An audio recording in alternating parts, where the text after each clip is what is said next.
Hello, my name is Rex and I am a dead man walking, and I am wanting to share my story with you in the hope that it might be a help or an encouragement to you or to somebody that you know and love, and also to let you know that you're not alone. You're not alone, and that there is a future beyond what we can see right now.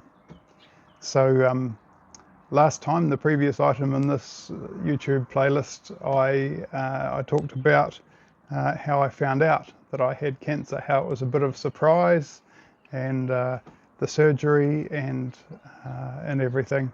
And I left you at the time when I'd gone in for surgery, and my wife was left on her own throughout that night, awaiting for me to come out of surgery.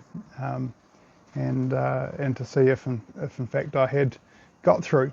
And so I just want to share this with you as well, about the emergency surgery and about my hospital stay after that surgery as well. I do apologise that the dog is here and he might bump something or make a bit of noise, trying to get my attention from time to time. His name is Charlie. Charlie? Yes. And he's chewing on a rock right now. So anyway, my wife Amanda Joan was alone for those hours throughout the night, and the hospital staff allowed her to stay on site, and they figured out where I was going to be brought to after I came back from the recovery room, and they actually put an additional bed in that little one-person room for her, which was a real blessing. So she, and I don't know the nature of all her thoughts. Maybe one day she'll want to share that also, the thoughts that she had during that awful time. And yeah, the surgery and the recovery time were longer than normal, longer than perhaps what they'd told her, and she may have started worrying. And that would have been hard for her. I'll just grab this and get rid of it. And so through the night, of course, I had the easy part of the deal. I was unconscious and completely out to it for the surgery, and but she had that burden to bear. But her trust was in God, and she was putting her trust in God throughout that night for Him to work it out for the best, as was mine. And I'm sure that she knew that even if I had died on the operating theatre table, that for those who have their faith in God, that that was actually still going to be working out for the best, and that God is able to work all things out for the best for us. It was my first time ever in surgery. So I wasn't familiar with anything. When I woke up, groggy, coming to, Amanda Jane, my wife, was there in the little bed, or sitting on the bed opposite me, and she was talking with me, but I found difficulty in responding. I couldn't really finish sentences, and I couldn't figure out why. I kept on drifting back off to sleep, and I'd just go straight back to sleep as the anaesthetics and also the other things that they'd given me were rather powerful, and they hadn't fully worn off. When we first found out that I had the cancer, of course, the night before, there wasn't much time to absorb or to meditate on the news.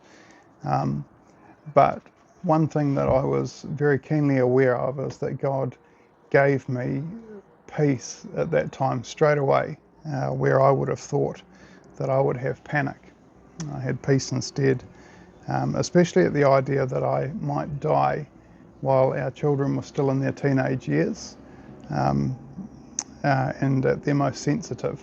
And for me myself, if you'd have asked me a week or so before I even knew I had cancer and so forth, what were my greatest physical fears perhaps on this earth, I think that having cancer and having surgery, which I'd never had before, would have been near the top of that list, if not at the top of that list of things I would have identified. And here I was. And at times like this, I think you find out what you really believe. We all think we know what we believe. We think we have a faith, or that we don't, or whatever. But at that time, we find out what we really believe when bad things happen. And it started a time of real testing for me. Did I really believe God, or did I just have religion and church? And in particular, did I truly trust, despite this thing that I would have viewed as quite tragic for me, that He would work that out for my good, something like cancer, which I feared greatly. And I'm sure that nobody likes that kind of news. And it was serious cancer too. So I had more to learn about faith and about holding fast. I guess in its essence, faith isn't just choosing to believe something. It's not squinting harder.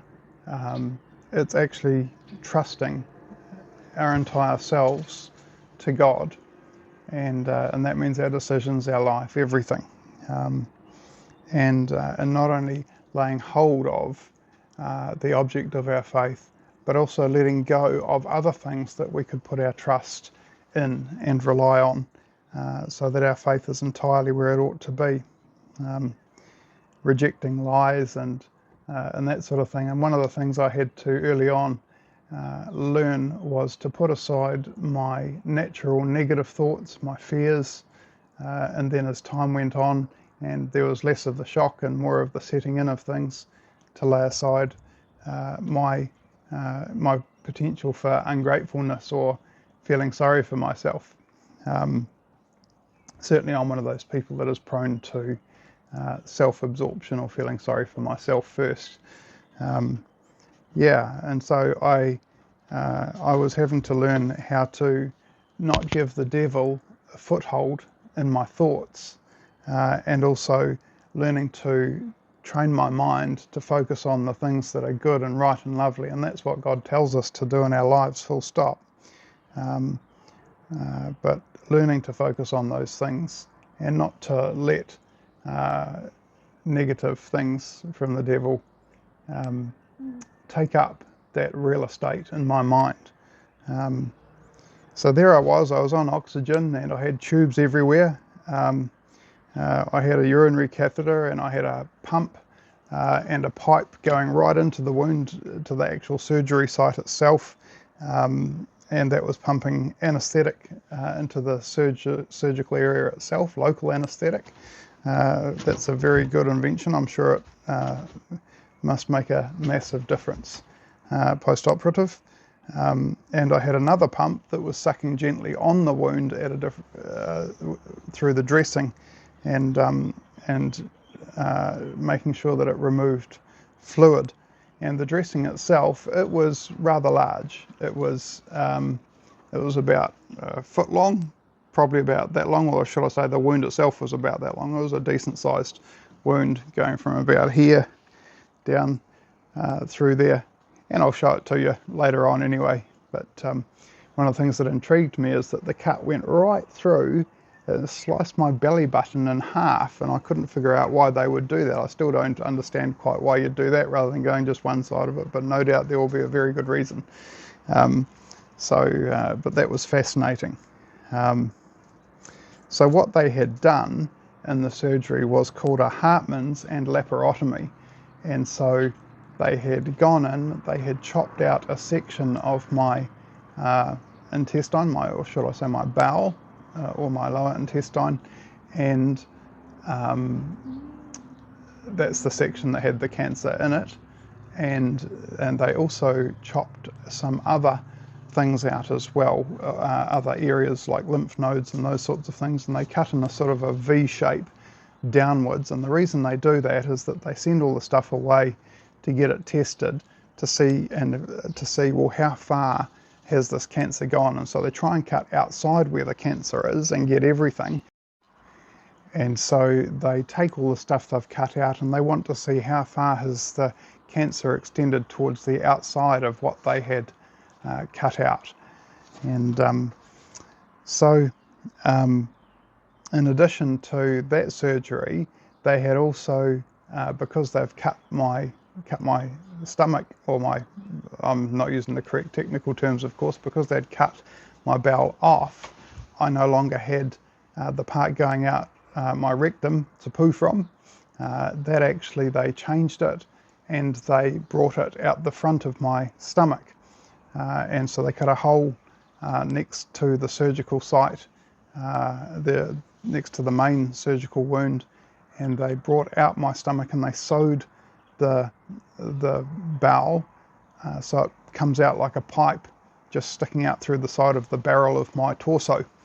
And so I didn't know yet quite how I felt about this new appendage. That was a significant change, of course, to my body function, but there wasn't really all that much time at that stage to consider what was happening. It was early days. And so I had my large wound, about 30 centimetres, a foot long, and it was covered in black and purple bruising. They had to pull it all apart to get in there to do the job. And it was held together by this row of clever stainless steel staples that all the way up from top to bottom. So anyway, that is how the overnight surgery went, and in the next clip I'll share about the hospital stay and my initial recovery as well, up to the point that I get discharged to head home.